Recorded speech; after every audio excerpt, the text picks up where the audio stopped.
series that covers the history of Seattle, Washington, a city in the Pacific Northwest region of the United States of America. Seattle is a major port city that has a history of boom and bust. Seattle has on several occasions been sent into severe decline, but has typically used those periods to successfully rebuild infrastructure. There have been at least 5 such cycles: the lumber industry boom, followed by the construction of an Olmsted-designed park system. The Klondike Gold Rush started in 1896, but reached Seattle in July 1897.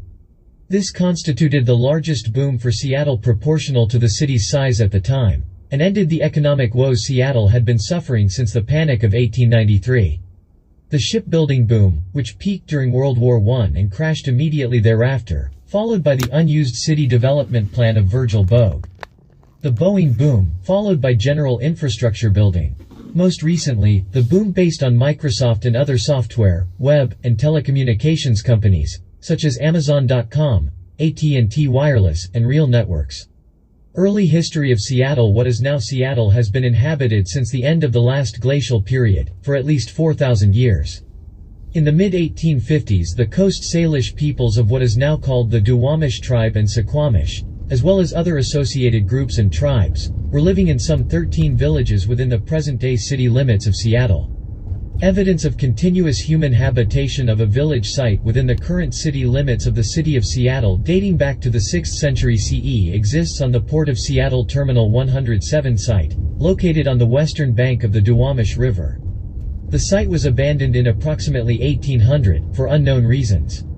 Other notable village sites include the birthplace of Chief Seattle, which was located near the current footprint of the King Street Station. George Vancouver was the first European to visit the Seattle area in May 1792 during his 1791–95 expedition to chart the Pacific Northwest. The founding of Seattle is usually dated from the arrival of the Denny Party Scouts on September 25, 1851. However, Luther Collins, Henry Van Asselt, and the Maple family founded a farming settlement on what is currently the Seattle neighborhood of Georgetown on September 27, 1851. The Denny Party's original site was an unfinished cabin, without roof, and a campsite, located at Alki Point, in West Seattle. The Collins Party settlement was improved with permanent structures, and was soon producing produce and meat for sale and barter. In April, 1852, Arthur A. Denny abandoned the original site at Alki in favor of a better protected site on Elliott Bay that is now part of downtown Seattle. Arthur A. Denny and Luther Collins were the first commissioners of King County after its creation in 1852. Around the same time, David Swinson, Doc Maynard began settling the land immediately south of Denny's. Seattle in its early decades relied on the timber industry, shipping logs to San Francisco. A climax forest of trees up to 1,000 to 2,000 years old and towering as high as nearly 400 feet covered much of what is now Seattle. Today, none of that size remain anywhere in the world. When Henry Yesler brought the first steam sawmill to the region, he chose a location on the waterfront where Maynard and Denny's Platts met. Thereafter, Seattle would dominate the lumber industry. Charlie Terry sold out Alki, moved to Seattle and began acquiring land. He either owned or partially owned first timber ships. He eventually gave a land grant to the University of the Territory of Washington, and was instrumental in the politics to establish an urban infrastructure. The logging town developed rapidly over decades into a small city. Despite being officially founded by the Methodists of the Denny Party, Seattle quickly developed a reputation as a wide-open town, a haven for prostitution, liquor, and gambling. Some attribute this, at least in part, to Maynard, who realized that something was needed to bring the loggers and sailors, who formed the majority of the surrounding population, to town. Real estate records show that nearly all of the city's first 60 businesses were on, or immediately adjacent to, Maynard's Plat. All of this occurred against a background of sometimes rocky relations with the local Native American population, including a nominally pitched battle, the Battle of Seattle, January 25, 1856. Seattle was incorporated as a town January 14, 1865. That charter was voided January 18, 1867, in response to questionable activities of the town's elected leaders. Seattle was reincorporated December 2, 1869. At the times of incorporations, the population was approximately 350 and 1,000, respectively. In 1867, a young French-Canadian Catholic priest named Francis X. Prefontaine arrived in Seattle and decided to establish a parish there. At that time, Seattle had no Catholic church and few parishioners. Father Prefontaine counted only 10 Catholics in the town and only 3 attended the first Mass that he conducted.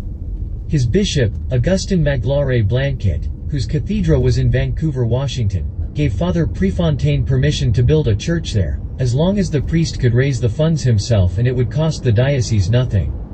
Prefontaine raised the money by holding fairs around the Puget Sound area.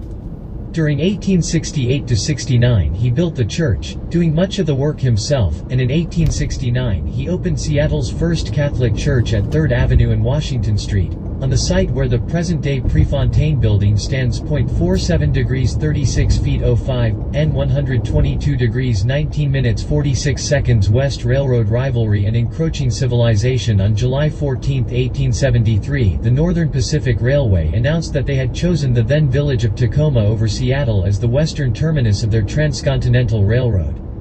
The railroad barons appear to have been gambling on the advantage they could gain from being able to buy up the land around their terminus cheaply instead of bringing the railroad into a more established Pacific port town. Seattle made several attempts to build a railroad of its own or to leverage one to come. The Great Northern Railway finally came to Seattle in 1884, winning Seattle a place in competition for freight, though it would be 1906 before Seattle finally acquired a major rail passenger terminal. Seattle in this era was a freebooting and often relatively lawless town. Although it boasted newspapers and telephones, lynch law often prevailed, schools barely operated, and indoor plumbing was a rare novelty. In the low mudflats where much of the city was built, sewage was almost as likely to come in on the tide as to flow away. The streets were potholed, to the point where there was at least one fatal drowning. Union organizing first arrived in the form of a skilled craft union. In 1882, Seattle printers formed the Seattle Typographical Union Local 202. Dockworkers followed in 1886, cigar makers in 1887, tailors in 1889, and both brewers and musicians in 1890. Even the newsboys unionized in 1892, followed by more organizing, mostly of craft unions. The history of labor in the American West in this period is inseparable from the issue of anti-Chinese vigilantism. In 1883, Chinese laborers played a key role in the first effort at digging the Montlake Cut to connect Lake Union's Portage Bay to Lake Washington's Union Bay. In 1885 to 1886, whites, sometimes in combination with Indians, complaining of overly cheap labor competition, drove the Chinese settlers from Seattle, Tacoma, and other Northwest cities. In an era during which the Washington Territory was one of the first parts of the U.S. to allow women's suffrage, women played a significant part in civilizing Seattle. The first bathtub with plumbing was in 1870. In the 1880s, Seattle got its first streetcar and cable car, ferry service, a YMCA gymnasium, and the exclusive Rainier Club, and passed an ordinance requiring attached sewer lines for all new residences. It also began to develop a road system. The relative fortunes of Seattle and Tacoma clearly show the nature of Seattle's growth. Though both Seattle and Tacoma grew at a rapid rate from 1880 to 1890, based on the strength of their timber industries, Seattle's growth as an exporter of services and manufactured goods continued for another 2 decades, while Tacoma's growth dropped almost to zero. The reason for this lies in Tacoma's nature as a company town and Seattle's successful avoidance of that condition. The Great Fire. The early Seattle era came to a stunning halt with the Great Seattle Fire of June 6, 1889. Started by a glue pot, the fire burned 29 city blocks. It destroyed nearly the entire business district, all of the railroad terminals, and all but 4 of the wharves. Major fires like this were common in Washington that summer. The center of Ellensburg was destroyed by fire on July 4 and downtown Spokane burned on August 4. Thanks in part to credit arranged by Jacob Firth, Seattle rebuilt from the ashes with astounding rapidity. A new zoning code resulted in a downtown of brick and stone buildings, rather than wood. In the single year after the fire, the city grew from 25,000 to 40,000 inhabitants, largely because of the enormous number of construction jobs suddenly created. Still, south of Yesler Way, the open city atmosphere remained. The Klondike Gold Rush. The greatest boom period for Seattle occurred during the Klondike Gold Rush. Seattle, as well as the rest of the nation, was suffering from the economic panic of 1893, and to a lesser extent, the Panic of 1896. Gold was discovered in August 1896 in the Klondike region of Canada. Almost 1 year later, on July 17, 1897, the steamer Portland arrived at Schwabacher's Wharf in Seattle. A publicity campaign engineered largely by Erastus Brainerd told the world of the Portland's ton of gold, started the Klondike Gold Rush, and established Seattle as its supply center and the jumping-off point for transportation to and from Alaska and the goldfields of the Yukon. The rush ended the Depression overnight for Seattle. The miners mined the gold. Seattle mined the miners. Beginning of the 20th century leader of the Northwest, 1900 to 1915. The gold rush led to massive immigration. Many of Seattle's neighborhoods got their start around this time. Downtown Seattle was bustling with activity. As quickly as previous inhabitants moved out to newly created neighborhoods, new immigrants came in to take their place in the city core. Once the obvious extensions of downtown had been made along the flatlands to the north and south, streetcars began providing transportation to new outlying neighborhoods. Following the vision of city engineer R. H. Thompson, who had already played a key role in the development of municipal utilities, a massive effort was made to level the steep hills that rose south and north of the bustling city. A seawall containing spoils sluiced from the Denny regrade created the current waterfront. More spoils from the Denny regrade went to build the industrial harbor island at the mouth of the Duwamish River, south of downtown. The Denny regrade wasn't the only radical reshaping of Seattle's topography in this period. The slightly earlier Jackson regrade had already reshaped Pioneer Square and the International District. The 1911 to 1917 construction of the Lake Washington Ship Canal included 2 major cuts, 4 bascule bridges, and the government locks. The level of Lake Washington dropped. The Black River, which formerly ran out of the south end of the lake, dried up completely, and Seward Island became the Seward Peninsula, now the site of Seward Park. All of the expansion was happening without zoning, leading to different land uses and economic classes everywhere mixed. At the same time as the city was expanding dramatically, the city planners began to put in parks and boulevards under a plan designed by the Olmsted firm, providing numerous parks and about 20 miles of boulevard which link most of the parks and greenbelts within the city limits. Much of the ambiance of Seattle today derives from this project. Where there had so recently been wilderness, increasingly there was the reality of a major city. The Seattle Symphony was founded in 1903, and while few, if any, other comparably important arts institutions were established, the story was different in more popular entertainments. Vaudeville impresarios Alexander Pantages, John Considine, and John Court were all based in Seattle in this era. Then just to say, let's get rid of our problem by the easiest, most obvious way, by moving everybody out. Post-war boom 1945 to 1970. After the war ended, the military cancelled its bomber orders. Boeing factories shut down and 70,000 people lost their jobs, and initially it appeared that Seattle had little to show for the wartime Boeing boom. However, this period of stagnation soon ended with the rise of the jet aircraft and Boeing's reincarnation as the world's leading producer of commercial passenger planes. With all the post-war growth came growing pollution of the lakes and rivers that provided much of beauty that had been Seattle's appeal to its recent immigrants. Also, the sprawl constantly demanded more roads, since the ones already built had terrible traffic. Jim Ellis and other Seattle natives, anxious to preserve the city in which they grew up, came together to institute the Metropolitan Problems Committee, or Metro, intended to manage and plan the metropolitan area. The original, comprehensive Metro regional plan was defeated in a vote by the suburbanites. Metro came back, scaled down to a sewage treatment and transport organization. Metro was eventually merged into the King County government. During this period, Seattle attempted to counter the decline of its downtown and the area immediately to the north by hosting the Century 21 Exposition, the 1962 World's Fair.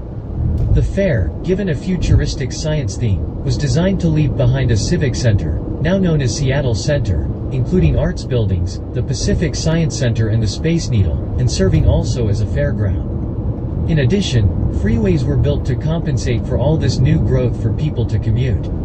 Most of the east side and northern suburbs came into being during the Boeing boom, as did interstate highways.